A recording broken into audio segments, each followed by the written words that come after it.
दिया है मैंने। अरे ईशा, तुम अंधी हो क्या? इसमें अनाज नहीं था, पैसे थे, और तुमने लाखों रुपए का दान कर दिया। वो बाबा कब से बोल भी रहा था कि इसमें पैसे है, पर तुम्हें उसकी बात समझ ही नहीं आ रही थी। तुम कह रही ले जाओ ले जाओ, वो सारे पैसे ले गया।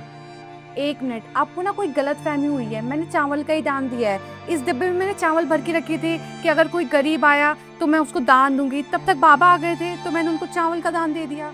अरे चावल का डब्बा अंदर पड़ा है, उसमें से एक दाना भी गायब नहीं हुआ। जिससे तुमने दान किया ना, उसमें पैसे थे। तुम समझ क्यों नहीं रही हो? हाय, कुछ भी बकवास करे जा रहे हो भाई। डब्बे में पैसे कौन रखता है भला? चावल ही रखे थे मैंने इसमें। आपको ना कोई गलत फहमी हो गई है। कमरे में जाके देख लेना, डब्बे में रखे होंगे पैसे। समझ गया। अगर तुमने ये पैसे गलती से डाले हैं तो इसका मतलब बाबा गलती से ये पैसे ले गया।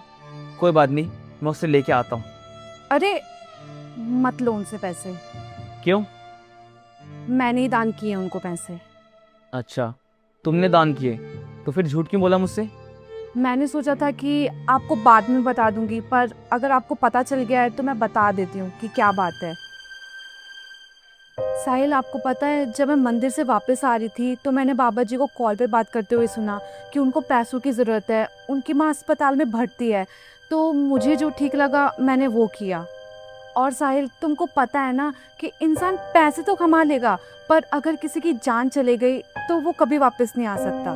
और जब मैंने बाबा जी की बात सुनी तो उनकी बातों से लग रहा था कि वो बहुत परेशानी में है। तो मैंने सोचा कि उनको ऐसे दान करके उनकी कोई मदद कर दूं। ईशा, मैं समझ गया। उन बाबा को पैसों की जरूरत थी और तुम्हें वो पैसे दान करने थे, तो तुमने डायरेक्टली क्यों नहीं किया? ऐसे अनजान बन के उनकी मदद क्यों करी?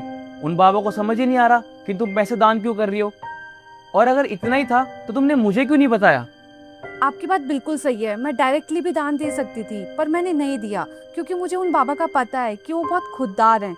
वो अगर मैं ऐसे पैसे देती तो वो कभी नहीं देते। और अगर मैं आपको भी बताती तो मुझे लगता है कि आप भी मना कर देते। और मेरे दिल में था कि मुझे उनकी मदद करनी है, उनको ये पैसे देने हैं। मुझे लगता है कि मंदिरों में तो सब दान करते हैं, पर कभी कभी हमें अस्पतालों में भी दान करना चाहिए, क्योंकि चिकित्सा इंसान के लिए बहुत ज़रूरी होता है और ये गरीब लोगों को नहीं मिल पाता है। और हम देखते हैं कि हर इंसान मंदिरों में दान करके आ जाता है। मैं ये नहीं कह रही कि मंदिरों में दान मत करो, दान करो, पर जहाँ ज़्यादा ज़रूरत होती है वहाँ भी दान करना चाहिए। और आप लोग भी बताइए कि दान कहाँ ज़रूरी होता है, हॉस्पिटलों में या मंदिर में?